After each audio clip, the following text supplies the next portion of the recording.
నమస్తే. Welcome to Andhra Prabha. నేను పవన్. చాలామంది రామాయణాన్ని అవమానిస్తులని చెప్పేసి కూడా చాలా రకాల వార్తలు బయటకొస్తున్నాయి. సో, సాధారణంగా ఎవరి భావజాలం, ఎవరు భావ ప్రకటన స్వేచ్ఛ వాళ్ళది. కానీ ముఖ్యంగా కొంతమంది సెలబ్రిటీల పేరుతో, కొంతమంది అటు సినిమాల్లో కావచ్చు, లేకపోతే సమాజంలో పేరున్న వాళ్ళు కూడా రాముడిని అవమానించడం, ముఖ్యంగా మేము నమ్ముకునే సీతమ్మ తల్లిని అవమానించడం, ఇట్లాంటివి మేము తట్టుకోలేకపోతున్నాం. సరే, సాధారణ వ్యక్తి అట్లాంటి వాళ్ళు అవమానించిండ్లంటే వాళ్ళకు తెలుసో తెలవకో అన్న మాటలు మేము సరిగ్గా పట్టించుకోం గానీ, చాలామంది సెలబ్రిటీస్ కూడా ఇదే తోవలో నడవడాన్ని మేము అంటే చాలామంది జీర్ణించుకోలేకపోతున్నారని చెప్పేసి కూడా చాలా హిందూ సంఘాలు కూడా ఒకవైపు దాన్ని విమర్శిస్తూ వచ్చినాయి. 'ప్రకాష్ రాజ్' లాంటి వాళ్ళు చేస్తున్న వ్యాఖ్యలు. గతంలో శ్రీరాముడిని ఇక్కడ శ్రీరాముడు వారు ఇక్కడ ఈ దేశం వ్యక్తి కాదు, ఎక్కడో నార్త్‌లో పుట్టి ఇక్కడ సౌత్‌కి రావడం జరిగింది. అంటే వలసవాదిగా రావడం జరిగింది. ఒక వలస కూలిగా రావడం జరిగింది. అక్కడ మామిడి పళ్ళు దొంగతనం చేస్తే దాన్ని ఎట్లా డబ్బులు తిరిగి ఇవ్వాలనే నేపథ్యంతో శూర్పణఖతో ఒక వాదన వచ్చింది. దాంతో ఇక్కడికి అంటే మీరు ఇక్కడ పని చేయండి, పని చేసి డబ్బులు చెల్లించాలనే నేపథ్యంలో కొంత సర్కాస్టిక్‌గా 'ప్రకాష్ రాజ్' మాట్లాడడం జరిగింది. ఈ వ్యాఖ్యలు దేశవ్యాప్తంగా చర్చనీయాంశంగా మారినాయి. ముఖ్యంగా ఉదయనిధి స్టాలిన్ లాంటి వాళ్ళు కూడా హిందుత్వం మీద, సనాతన ధర్మం మీద కూడా పదే పదే వ్యాఖ్యలు చేస్తున్న పరిస్థితి కనిపిస్తుంది. సో, వీటన్నిటిపైన మనం మాట్లాడే ప్రయత్నం మనతో పాటు జాతీయవాది, అలాగే హిందూ యాక్టివిస్ట్ సమరసింహారెడ్డి గారు ఉన్నారు. Welcome sir. నమస్కారం. నమస్తే.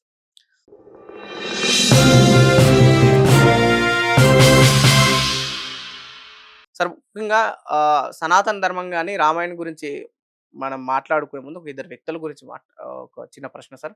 తమిళనాడు మాజీ మంత్రిగా ఉన్న ఉదయనిధి స్టాలిన్, లేకపోతే ఇక్కడ ఇండియాలో ఒక ఫేమస్ యాక్టర్‌గా ఉన్న 'ప్రకాష్ రాజ్' సనాతన ధర్మం పైన కావచ్చు, లేకపోతే శ్రీరాముని పైన చేసిన వ్యాఖ్యలు మీరు ఎట్లా చూస్తారు? ఒకటి ఇప్పుడు స్టాలిన్ కొడుకు ఉదయనిధి, ఉదయనిధి మాట్లాడేటప్పుడు కావాలని వాళ్ళు పుట్టుకనే ఒక ద్రావిడవాదం అన్న పేరుతోటి హిందూ వ్యతిరేకంతోటి వాళ్ళ కార్యక్రమాలు జరుగుతున్నాయి. ఆయన కూడా ఏమన్నాడు, సనాతన ధర్మం అన్నది ఒక మలేరియా లాంటిది, ఒక వైరస్ లాంటిది, దాన్ని నిర్మూలించాలి అని చెప్పి మాట్లాడాడు. అదే విషయంలో ఇప్పుడు ప్రపంచం మొత్తంలో ఏ 2 మతాల మధ్యలో కొట్లాటైతున్నా ప్రపంచం అందరికీ తెలుసు మతాల మధ్యలో. మరి ఆ మతాల గురించి మాట్లాడే ధైర్యం ఉందా? లేదు. ఎందుకంటే హిందువులు అన్న వాళ్ళు పట్టించుకోరు. పట్టించుకున్న ధైర్యం లేదు. సంఘటితం కారు అన్న ఒక ఒక ఏమంటారు గర్వంతోటి. అట్లనే ఇప్పుడు 'ప్రకాష్ రాజ్' మాట్లాడు. 'ప్రకాష్ రాజ్' సంబంధించి ఇప్పుడు రాముడి ఒక ఇంటర్వ్యూలో అసలు సంబంధం లేనిది అసలు ప్రోగ్రామ్ గూడా అది కేరళలో మలయాళంలో కేరళకి సంబంధించిన సంబంధం లేని దాంట్లో ఈయన కావాలని కల్పించుకొని రాముడు, సీత అనే వాళ్ళు నార్త్ ఇండియా నుంచి సౌత్ ఇండియాకొచ్చి తోటలో పడి పండ్లు దొంగతనం చేసిండు. అప్పుడు శూర్పణఖ చూసి జీఎస్టీ తోటి కట్టి ఓ 2000 జీఎస్టీ ఏసి కట్టమంటే అప్పుడు యుద్ధం చేసిండు. అన్యాయంగా రావణుని చంపిండు అన్న భావనతోటి మాట్లాడాడు. ఒకటి మనం అర్థం చేసుకోవాల్సిందేంటంటే, ఇప్పుడు వీళ్ళంతా నాస్తికవాదులు. తర్వాత ఈ హిందువుల పేరుకు మేము హిందువులమే. కానీ మేము కులాలను పట్టించుకోము. లేకపోతే మేము ఎవరిని దేవుళ్ళని నమ్మము అని పేరు చెప్పుకుంటారు. కానీ వాళ్ళ లోపల ఉన్నదంతా కూడా హిందూ ద్వేషమే. ఆ ఒక హ్మ్. విషయంతోటి వీళ్ళు పేరుకు ఇప్పుడు 'ప్రకాష్ రాజ్', 'ఉదయనిధి' అంటే మనం వాళ్ళు పేరు హిందూ పేర్లు అనుకుంటారు. కానీ వాళ్ళు హిందువులు కాదు. వాళ్ళు నిజానికి లోపల కొలిచే దేవుడేమో ఒకటి క్రైస్తవం ఉండొచ్చు, హ్మ్. లేకపోతే ఇస్లాం ఉండొచ్చు. కానీ వాళ్ళు హిందూ పేర్లు పెట్టుకొని హిందువులుగా ఉంటే హిందువులుగా అరే ఈయన కూడా హిందువే కదా మాట్లాడుతున్నాడు అని మన హిందువులు తప్పుదోవ పట్టడానికి వాళ్ళు కావాలని ప్లాన్‌గా చేస్తున్నారు. ఇప్పుడు హ్మ్. 'ప్రకాష్ రాజ్' సంబంధించి మనం మాట్లాడదాం. ఇప్పుడు నేను ఏ దేవుడిని నమ్మను అన్నాడు. ఉదాహరణకు అదే మనం నిజం అనుకుందాం. ఆ తర్వాత ఆ నాస్తికవాదం సంబంధించి వాదిస్తాడు. తర్వాత వాళ్ళేమంటారు, రామాయణం లేదు అంటారు. రామాయణ అభూత కల్పన అంటారు. మళ్ళీ రాముడు అక్కడి నుంచి వచ్చిండంటే రాముడు ఉన్నాడని గుర్తిస్తురా లేదా ముందు వాళ్ళకో క్లారిటీ ఉండాలి. ఏమైందంటే అవసరాన్ని బట్టి రామాయణానికి సంబంధించి ఏదైనా మంచి విషయం వచ్చిందనుకోండి, హ్మ్. రాముడు ధర్మంగా ఉన్నాడంటే, అయ్యో! అదంతా మీరు కట్టుకున్న కథ అది. రాముడు అనే వ్యక్తే లేడు. హనుమంతుని గురించి గొప్పగా వచ్చిందనుకో, హనుమంతుడు అట్లా ఎవరైనా అంత గాలిలో ఎగురుతాడా? అసలు కోతికి అంత శక్తి ఉంటదా? అదంతా కల్పితం అనంటారు. అదే విమర్శించడానికి వచ్చిందనుకో, రాముడు ఇట్లా చేసిండు, కృష్ణుడు అదే రామాయణంలో ఇట్లుంది, హనుమంతుడు ఇట్లా చేసిండు, రాముడు తప్పు చేసిండు. అంటే రాముడు ఉన్నాడా? లేడా? ముందు క్లారిటీ ఉండాలిగా. వాళ్ళకేం లేదు. జనాలను తప్పుదోవ పట్టియాలి. ఎట్టి హ్మ్. పరిస్థితులల్ల హిందుత్వం నాశనం కావాలి. హిందూ దేశం ఉండొద్దు ఇక.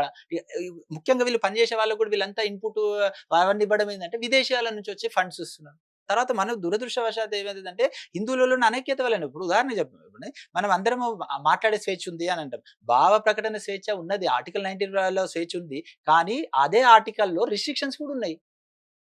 మనకి ఏది పడితే అది మాట్లాడడానికి లేదు. ఇప్పుడు 'ప్రకాష్ రాజ్' మాట్లాడిండు. ఒక మతానికి సంబంధించి దేవీ దేవతలను దూషించిండు.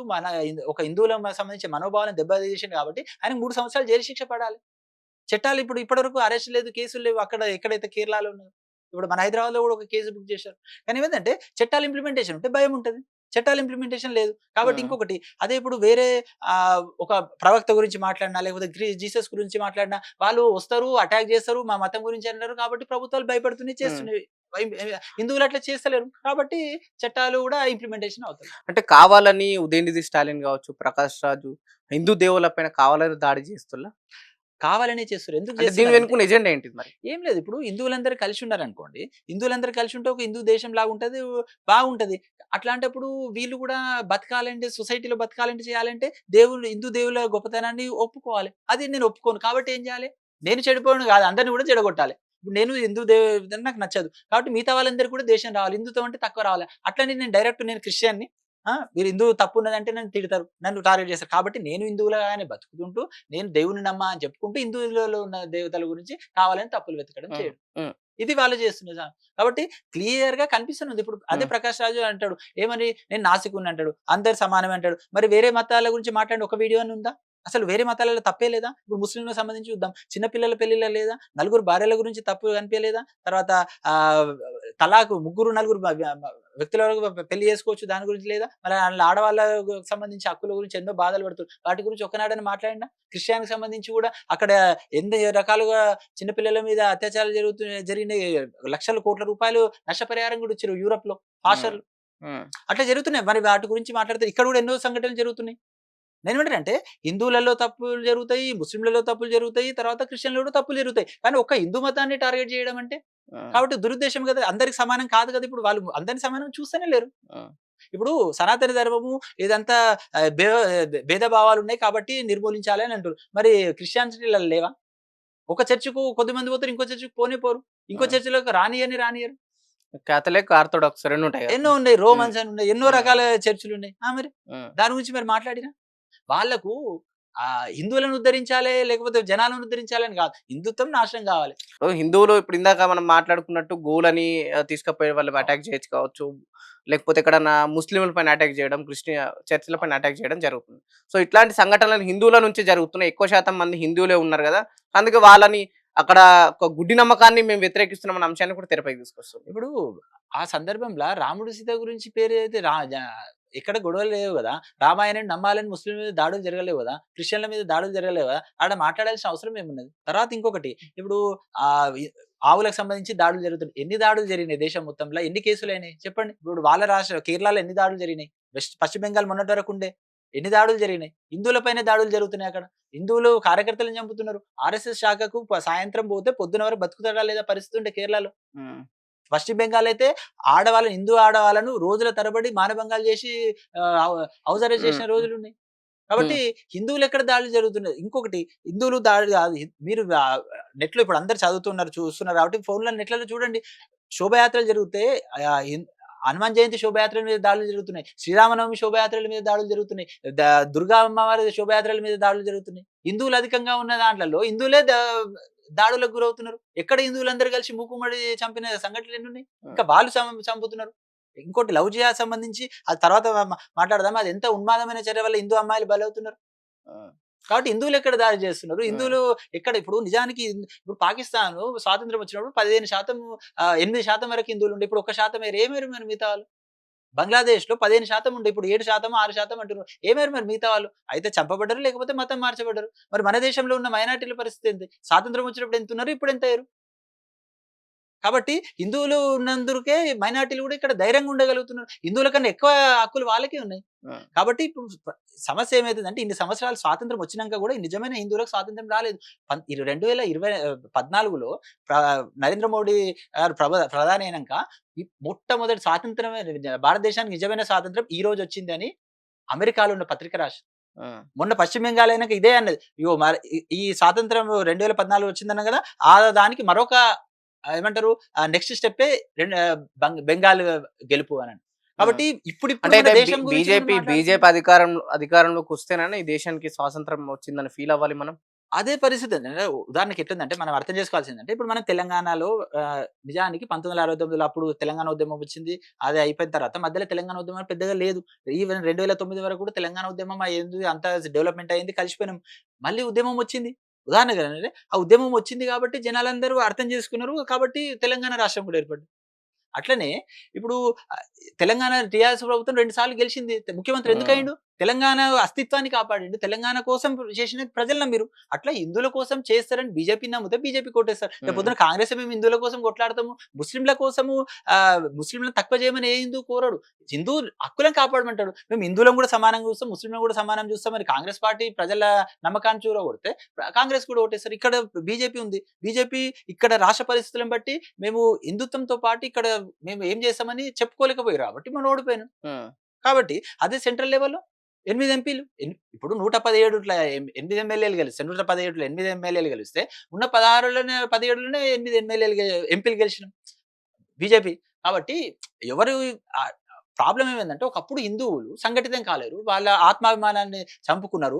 తర్వాత ధైర్యం చేయలేకపోయారు. యూనిటీ కాలేకపోయారు. ఇప్పుడు ఐకమత్యం పెరుగుతుంది. కాబట్టి అవన్నీ ఫలితాలు ఆ విధంగా వస్తాయి. రీసెంట్ గా ప్రకాష్ రాజ్ గారి తల్లి మరణించడం జరిగింది. ప్రకాష్ రాజ్ ఇక్కడ ఇందాక ఆ! మాట్లాడుతున్నప్పుడు తను పదే పదే ప్రస్తావిస్తుంటాడు అని సనాతన ధర్మాన్ని వ్యతిరేకిస్తా లేకపోతే రాముని వ్యతిరేకిస్తా నేను ఒక నాస్తికుని అన్న ప్రకాష్ రాజ్ ఎందుకు తల్లి అంత్యక్రియలు హిందూ ధర్మం ప్రకారం జరపాల్సి వచ్చిందంటే ఏం చెప్తారు?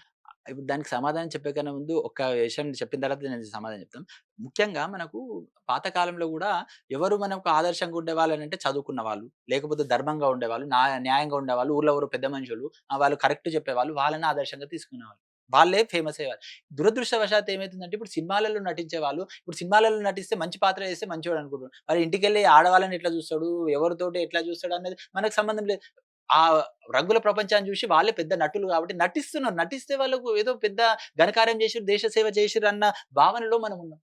ఈ ఈ క కలర్‌ఫుల్ ప్రపంచం ఏదైతే సినిమా ప్రపంచం గాని, టీవీ ప్రపంచం గాని ఏదైతే ఉందో ఈ దాన్ని మనము అందులో ఉన్న వాళ్ళని సెలబ్రిటీలుగా మనం చేసి మనము భావదారిద్ర్యంతోటి బతుకుతున్నాము. అదైతే తప్పనిసరిగా చెప్పాలి. ఇప్పుడు 'ప్రకాష్ రాజ్' అర్హత ఏంది? అసలు దేశానికి ఏం సేవ చేసిండు? ఏ సమస్య మీద కొట్లాడిండు? అలాంటి వాళ్ళని మనం సెలబ్రిటీ హోదా ఇచ్చినాము. గొప్పగానే ఉన్నాం. ఆడేదంటే అది మాట్లాడతాడు నోటికి. ఇప్పుడు నాస్తికవాదం చెప్పి దేవుడిని నమ్మ అనేటోడు, లేకపోతే అన్ని సమానంగా చూస్తా అనేటోడు, మరి తల్లి కోసం వచ్చి క్రిస్టియానిటీకి సంబంధించి దాని ప్రకారమే అదే ఏమంటారు దాన దాన సంస్కారాలు కాకుండా మొత్తానికైతే వాళ్ళకి అంత్యక్రియలు వాళ్ళకి వాళ్ళ సంబంధించిన క్రియలకు సంబంధించి అంత్యక్రియలు ఏవున్న చివరి క్రియలు, అంత్యక్రియలు రైట్స్ ఏవైతున్నాయో అవి చేసిండు గదా!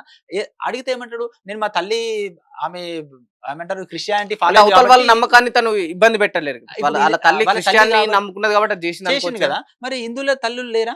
నువ్వు హిందువు పుట్టలేవేమో! మరి హ్మ్. మిగతా అంతా ఆడపిల్లలు తల్లులు గూడా వాళ్ళు హ్మ్. రాముడిని కొలుస్తారు. రామాయణ, మహాభారతం కొలుస్తారు. తర్వాత రామాయణ, మహాభారతం ఉన్నదని చరిత్ర ఉంది గదా! నువ్వు కొత్తగా పండ్ల దొంగతనం కొత్త లాజిక్ తేవాల్సిన అవసరం ఏముంది? అంటే వాళ్ళకి మనోభావాలు ఉండయా? హిందువులు మనుషులు గారా? అంటే క్రైస్తవులు తర్వాత ఇస్లాము వాళ్ళే మతము, వాళ్ళే గొప్ప, వాళ్ళే మనుషులు, వాళ్ళకే హక్కులుంటాయి. హిందువులకు హక్కులుండయా? హ్మ్. ఇప్పుడు అలాంటి వాళ్ళని మనము సెలబ్రిటీలు చేస్తే ఏం చేస్తాం? వానికి ఇప్పుడు 'ప్రకాష్ రాజ్' అనే అటువంటి వానికి సరైన సమాధానం చెప్పాల్సింది ఏందంటే, మనం హిందువులందరూ కేసులు పెట్టిర్రు. అంతతో పాటు ఈ ఇక్కడ తెలుగు సినీ పరిశ్రమ ఏదైతే ఉందో అక్కడికి వెళ్లి మనం రిప్రజెంటేషన్ ఇచ్చి ఏదైతే 'ప్రకాష్ రాజ్' సినిమాలలో ఉండటో మేము దాన్ని బహిష్కరిస్తాం. మేము చూడము. కాబట్టి 'ప్రకాష్ రాజ్‌ని' తీసుకోవద్దని మన హక్కు మనం. మన చాయిస్ ఎవరు చూస్తారో ఎవరు చూడరు. కాబట్టి మేము 'ప్రకాష్ రాజ్' ఒకవేళ సినిమా ఉంటే మాత్రం మేము చూడము. మేము ప్రజలకు చెప్తాము అని చెప్పాలి. మేము హ్మ్. సినిమా ఆపుతామని మనము చట్టానికి చేతుల్లో తీసుకోవాల్సిన అవసరం లేదు. కానీ 'ప్రకాష్ రాజ్‌ని' తీసుకోవద్దని మనం ప్రెషర్ పెడితే మాత్రం తీసుకోడు. అప్పుడు అర్థమైతది. ఇప్పుడు తను చెప్తుందేందంటే, అంటే నాకు భావ ప్రకటన స్వేచ్ఛ లేదా? ఆర్టికల్ 19 ప్రకారం అదే నాకు రాజ్యాంగం భావ ప్రకటన స్వేచ్ఛ కల్పించింది కాబట్టి, నాకున్న ఒపీనియన్ నేను చెప్తున్నా. అవతల వాళ్ళని నమ్మండి, నమ్మకండి అని చెప్పట్లేడు గదా! అదే ఆర్టికల్ 19లోని రిస్ట్రిక్షన్స్ కూడా ఉన్నాయి గదా! హ్మ్. మనము ఏమంటారు రాజ్యాంగం సంబంధించిన ప్రొవిజన్ ఏదైతే ఆయన చెప్తున్నారో అది మొత్తం చదవాలి. హ్మ్. ఇప్పుడు సేమ్ ఇట్లనే ఉంది.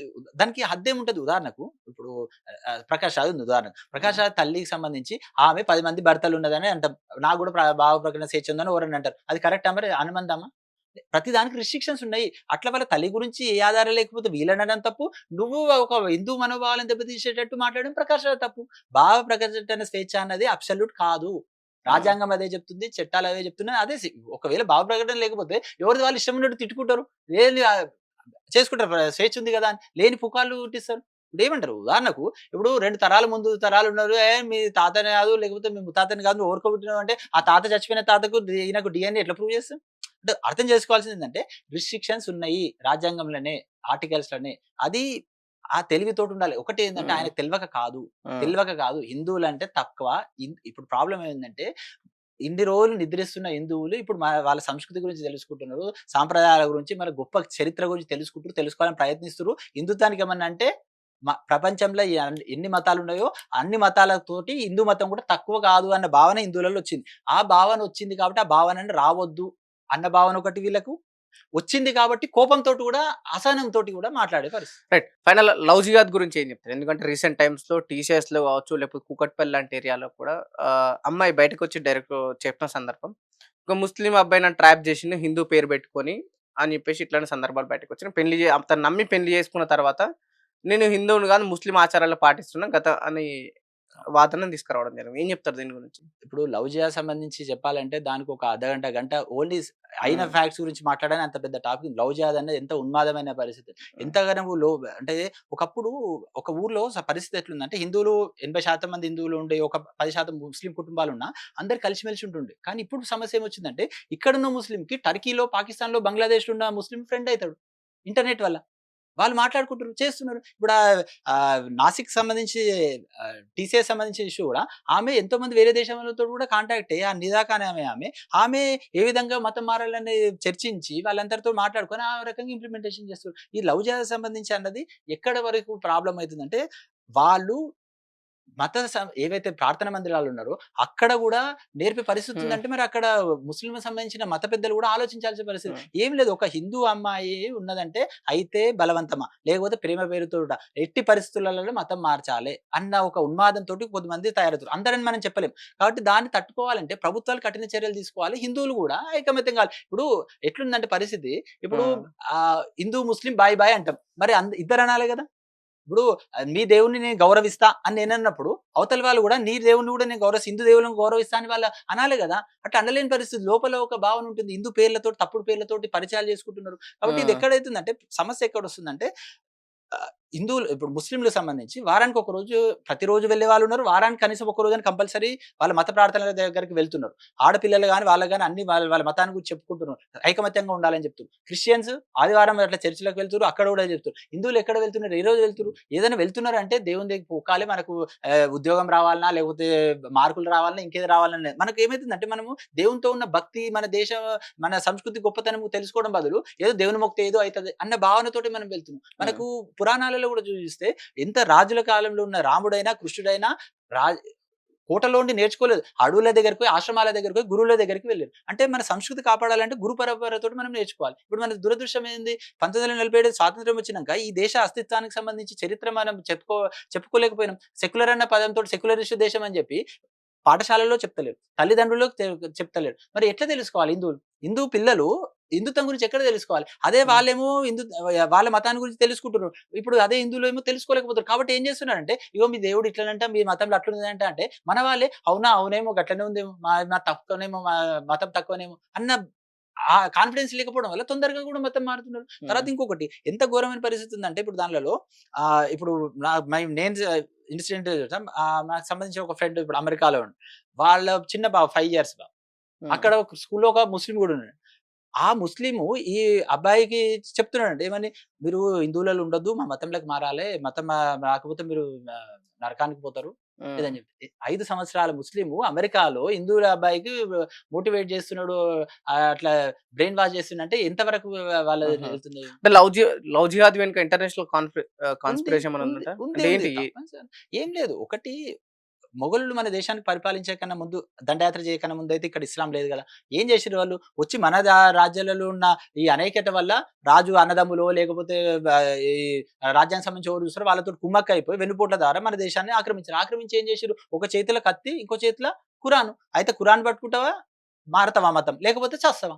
ఎంతమంది అమ్మాయిలను మానభంగాలు చేసిర్రు. ఎంతమంది హిందువులు నరకయాతన అనుభవించారు. హ్మ్. అయినంక ఇప్పుడు రాజ్యాంగం వచ్చింది, చట్టాలొచ్చినాయి కాబట్టి హ్మ్. ఇప్పుడు బలవంతంగా మారలేని పరిస్థితి. కాబట్టి ఈ రకంగా ఏ రకంగా ఈ ప్రేమ పేరుతోటో లేకపోతే ఇంకా పైసల పేరు మీదనో జాబ్ ఇప్పిస్తామనో ఎన్నో రకాలుగా చేసి మతాలు మార్చడానికి ప్రయత్నం చేస్తున్నారు. హ్మ్. ఇంకొకటి ప్రాబ్లమ్ ఏమైతుందంటే ఇది వాళ్ళకు హిందూ అమ్మాయిలకు కూడా సంబంధించి అంటే ఇప్పుడు ముస్లింలకు సంబంధించి వాళ్ళ ఆడవాళ్ళను బయటికి కనీసం వాళ్ళ ముఖం కూడా చూయించకుండా జాగ్రత్త పడుతున్నారు. అదే మన అమ్మాయిలు విపరీతమైన స్వేచ్ఛతోటి వాళ్ళంతా మామూలుగా కానీ ఒక్కొక్కసారి వాళ్ళ డ్రెస్సింగ్ వల్ల కూడా దాని వల్ల కూడా స్వేచ్ఛతోటి వాళ్ళు ఇష్టం చేయట్లేదు. కానీ చూసే చూపులో వాళ్ళేమో మా ఆడవాళ్ళందరూ మేము ఇట్లనే వాళ్ళు దాచిపెట్టుకోవాలండి. అవతల వాళ్ళని ఇట్లా చూడంగానే ఆహా! ఓకే. ఈమె ఈజీగా ట్రాప్ అయితది అని వాళ్ళకి అట్లా అనిపించి చెప్తుర్రు. వాళ్ళు లవ్ జిహాద్ కేసులో చాలా వరకు ఉన్నాం. అవును నేను మా అమ్మాయిలను కాపాడుకుంటున్నాం. మీ అమ్మాయి మరి మేము ఎంబడి పడతాం. రమ్మని అంటలేం కదా! వస్తున్నదంటారు. అదొకటి. తర్వాత ఏమైతుందంటే వాళ్ళు చాలా వరకు ట్రాప్ చేసి ముందు ఫిజికల్‌గా ఎట్లనైనా సరే సంబంధాలు పెట్టుకున్న తర్వాత ఎక్కడికి పోదు. అదే ప్రయాణంగా చేస్తుర్రు. కాబట్టి హ్మ్. హిందూ అమ్మాయిలు కూడా హిందుత్వం గురించి తెలుసుకొని లవ్ జిహాద్‌లో పడకుండా జాగ్రత్తగా ఉండాల్సిన అవసరం ఉంది. ప్రతి తల్లి 5 సంవత్సరాల నుంచి 60 సంవత్సరాలు ఎవ్వరిని కూడా వదలట్లేదు. కాబట్టి ప్రతి తల్లిదండ్రులు ఇంట్లో ఉన్న ఆడవాళ్ళకి లవ్ జిహాద్ సంబంధించి ఏమైతుంది? ఏ విధంగా ట్రాప్ చేసి చేస్తున్నారు అని అంటే ముఖ్యంగా చెప్పాల్సిన ఇంట్లో ఉన్న అవసరం ఉంది. పేరెంట్స్ చెప్పాలంటారు. ఏం చెప్పాలి. జరుగుతుందనేది. ఇంకొకటి మీకు కేసులతో సహా చెప్తాను. ఇప్పుడు ఉన్నాయంటే వందల కేసులున్నాయి. ఉత్తర హ్మ్. భారతదేశంలో అయితే ఇక్కడ కేసులైనా ఎవరు పెడతలేరు, బయటికొస్తలేరు. కూకట్పల్లి కేసు కాదు. ఉత్తర భారతదేశంలో అయితే బొచ్చెడు కేసులున్నాయి. ఎట్లాంటి కేసులుంటే ఇప్పుడు జిమ్‌లోకెళ్తారు. జిమ్‌లోకెళ్ళిన తర్వాత ఆ జిమ్‌లకు సంబంధించి లేదు డాక్టర్లు గాని ఎన్నో రకాల జిమ్‌లోకొచ్చిన తర్వాత ఇప్పుడు భార్యాభర్తలు పెళ్లైన వాళ్ళ కూడా దగ్గర నుంచి ట్రాప్ చేసి లక్షలు వసూలు చేస్తున్నారు. మన హ్మ్. రాష్ట్రంలో కూడా అయినాయి 2, 3 కేసులున్నాయి. జిమ్‌కెళ్తారు. జిమ్ ట్రైనర్ రూపంలో వస్తాడు. ఏదో చెప్పి అయితాడు ఫిజికల్ ముందు కొద్దిగా ట్రైనింగ్ నేర్పిస్తానని తొందరగా ఏది ఎక్కువ క్లోజ్ అయిపోయి ఏం లేదు. ప్రాబ్లమ్ ఏమైతుందంటే మనమేమో అందరు మతాలు సమానమే, అందరు మనోళ్ళే అనుకుంటున్నాం. కానీ వాళ్ళు అట్లా ఉంటలేరు. మన వ వ ముస్లిం ముస్లింలలో ఉన్న ఈ ఉన్మాదులు ఎవరైతే ఉన్నారో అందరని మనం అనట్లేదు. ఉన్న ఈ ఉన్మాదులు ఎవరైతే ఉన్నారో హిందువులను ఒక లైంగిక వస్తువులాగా హ్మ్. చూస్తున్నారు. ఎంత ఘోరమైన పరిస్థితి ఉందంటే కూకట్పల్లి అమ్మాయిదే మనం తీసుకుంటే పెళ్లైన రోజే వాడు వాళ్ళ అన్నదమ్ములు అంత దోస్తులు కలిసి మానభంగాలు చేసిర్రు, సామూహికంగా చేసిర్రంటే ఏం చెప్తాం మరి? నమ్ముకుని వచ్చిన ఆమెకు ఇది చేయాలంటే మరి ఎక్కడ హిందువుల పరిస్థితి? బయటికి రాని కేసులు చాలా ఉన్నాయి. ఇప్పుడు లవ్ జిహాద్ బయటికొచ్చిందంటే ఇప్పటి నుంచి జాగ్రత్త ఉంటాం మేము. కానీ ఇప్పటికే ట్రాప్‌లు ఉన్న వాళ్ళు చాలా లక్షల మంది హ్మ్. ఉన్నారు. అంటే ఏం జేత్తారు? అంటే మొత్తానికి అమ్మాయిలకి ఏం చెప్పదలుచుకున్నారు? ఎందుకంటే ఈ లవ్ జిహాద్ అనేది ముఖ్యంగా మీరు చెప్తున్న మొదలయ్యేదంతా ఫోను నుంచే మొదలైతాయి. ఇప్పుడు సాధారణంగా తెలియని అకౌంట్ నుంచి రిక్వెస్ట్ రావడం, యాక్సెప్ట్ జేయడం, చాటింగ్ మొదలవ్వడం, ఆ తర్వాత ఇగ మిగతా ప్రాసెస్ అంతా ఎళ్ళిపోవడం జరిగింది. అమ్మాయిలకి ఏం సజెషన్ ఇస్తారు అసలు మీరు? ఎన్ని రకాలుగున్నదంటే, మనకు తెలిసింది మనం ఇదనుకున్నాం గానీ, 100 రకాలుగా లవ్ జిహాద్‌లు అయితున్నాయి. ఎన్ని రకాలుందంటే, ఆటోలో ఎక్కిన దగ్గర నుంచి, ఇంట్లల్లకొచ్చే ప్లంబర్ చేసే పనులు, ఎలక్ట్రీషియన్ దగ్గర నుంచి ఎవ్వరు ఏ రకంగా గూడా వదిలేయటం లేదు. ఒక్క ఫోన్‌లదే కాదు. ఇంకొకటి పరిస్థితి ఏమైతుందంటే, ముస్లిం అమ్మాయిలు ఫ్రెండ్స్ ఉన్న వాళ్ళు గూడా వాళ్ళ అన్నలను పరిచయం చేస్తున్నారు. హ్మ్. క్లోజ్ చేస్తున్నారు. తర్వాత ఫ్రెండ్‌షిప్ అని తీసుకొచ్చి చేసిన తర్వాత, ఆ డ్రగ్స్ గాని, లేకపోతే మద్యం గాని అట్లాంటివి అలవాటు చేసి, దాంట్లలో తీసుకొచ్చి సామూహికంగా మానభంగాలు చేస్తుర్రు. పెళ్లి చేసుకుర్రు. పెళ్లి చేసుకున్న తర్వాత ఒక సంవత్సరం అయినాక విడాకులు ఇచ్చేసి ఆమె బతికేంది. ఆమె అటు హిందూ సమాజానికి రాలేదు. ఇక్కడ ఉండలేదు. చాలా మంది మనసు చంపుకొని అక్కడనే ఉంటున్నారు. పిల్లలని కంటున్నారు. వాళ్ళు మళ్ళీ హిందుత్వానికి వ్యతిరేకంగానే వాళ్ళు తయారు చేస్తున్నారు.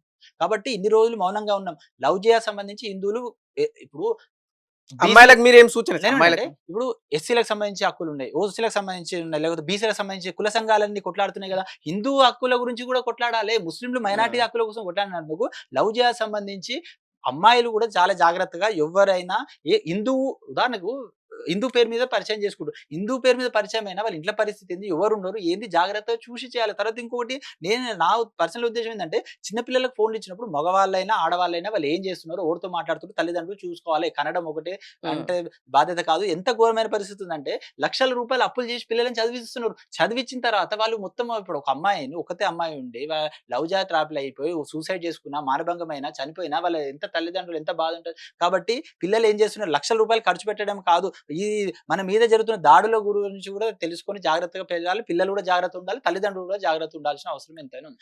మరీ ముఖ్యంగా ముస్లిం సమాజంలో ఉన్న గొప్పవాళ్ళు లేరా? ఉన్నారు. హ్మ్. చదువుకున్న వాళ్ళున్నారు. వాళ్ళ మతంలో ఉన్న వాళ్ళని వాళ్ళు గూడా బయటకొచ్చి మాట్లాడాలి. ఎంత ఘోరమైన విషయం అంటే బక్రీద్ సంబంధించి కొద్దిమంది బయటకొచ్చిర్రు గానీ, లవ్ జిహాద్ సంబంధించి బయటకొచ్చి మాట్లాడిన గొప్ప వాళ్ళని నేనైతే ఇప్పటివరకు యూట్యూబ్‌లో గాని, అక్కడ గూడా బయట గూడా చూస్తలేను. అవును మా మతంలో ఇది జరుగుతున్న తప్పే. కేవలం హిందువు అన్న ఆధారంగా నువ్వు ట్రాప్ జేసి పెళ్లి చేసుకుందాము, లేకపోతే మా లైంగికంగా వాడుకుందాం అనడం తప్పు గదా! మన మతం అది చెప్తలేదు గానీ, ఎవ్వరు గూడా ముందుకొచ్చి చెప్పలేదు. ఎందుకంటే హిందువులు ఇప్పుడు ఎట్లుంటదంటే ఎవరో ఒకరు కొడుతున్నారనుకోండి, వాళ్ళే నాకు దెబ్బ తాకుతుందని చెప్పకపోతే రోడ్డు మీద పోయేటోడు ఏమంటాడు? కనీసం వాడు బాధపడి చేస్తానని అరే ఎందుకు అని అంటాడు. కనీసం మనకు నొప్పైతే బాధ కూడా ఎక్స్‌ప్రెస్ చేస్తలేం. పోరాడడం వేరు. ప్రతిఘటించడం వేరు. కాబట్టి హిందూ సమాజం ఇప్పటికి కూడా ఇంకా నిస్తేజంగానే ఉంది. కాబట్టి ఇప్పుడు ఒకటి సమస్య ఏందంటే ఇప్పుడిప్పుడే మనం హిందుత్వం గురించి తెలుసుకుంటాం. వాళ్ళేమో ముందు నుంచే తెలుసుకొని హక్కులన్నీ ఉన్నాయి. వాళ్ళంతా ప్లాన్‌లో ఉన్నారు. హిందువులు మాత్రం ఈ 10 ఏళ్ల నుంచే తెలుస్తున్నాయి. మన మీద ఎన్ని రకాల దాడులు జరుగుతున్నాయి. ఇవన్నీ ఎన్నో జరిగినాయి అయిపోయింది. లవ్ జిహాద్ సంబంధించి మాత్రం ఇప్పుడు ఉత్తరప్రదేశ్, ఉత్తర భారతదేశంలో ఏవైతే బీజేపీ ప్రభుత్వాలు ఉన్నాయో అక్కడ బీజేపీ ప్రభుత్వం అంటే చేస్తుంది కాబట్టి బీజేపీ అని అవునవును. చెప్పాల్సొస్తుంది. కాంగ్రెస్ ఉంటే కాంగ్రెస్ చేసిందని చెప్తుంటిమి. బీజేపీ ప్రభుత్వాలు ఉన్న దగ్గర ఇప్పుడు ఉత్తరప్రదేశ్ లవ్ జిహాద్.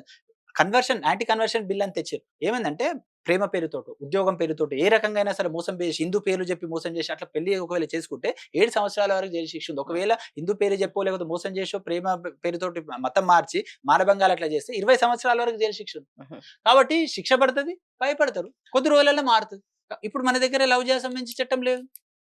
తేవాలంటే ప్రజలు, హిందువులు సంఘటితమై మాకు ఇది సమస్య ఉంది అని చెప్తే ఏ ప్రభుత్వాలైనా చేస్తుంది. లేకపోతే ఏ పార్టీ ముందుకు వస్తే ఆ పార్టీ అయినా గెలుస్తుంది. Thank you very much sir.